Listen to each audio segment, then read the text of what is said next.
এখানে তেলটা গরম হতে দিয়ে দিয়েছি, মিডিয়াম এতে করব, একদম লো করিনি, মিডিয়াম রেখেছি।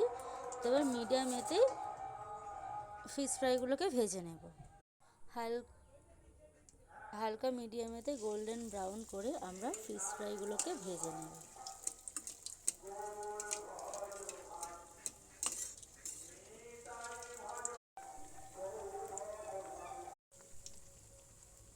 এক এক করে সবগুলোকে ভেজে নেব। আমাদের পুরো ফিশ ফ্রাই কমপ্লিট। এটা দেখে একদমই মনে হচ্ছে না যে লোটে মাছের ফিশ ফ্রাই। তো এই দেখো কতটা ক্রিস্পি হয়েছে, বুঝতে পারছো? এই দেখো আওয়াজ শুনতেই বুঝতে পারছো। আর এই দেখো জাস্ট মাছটা, তোমাদেরকে ভালো করে দেখাই মাছটা ভেঙে। এই দেখো মাছের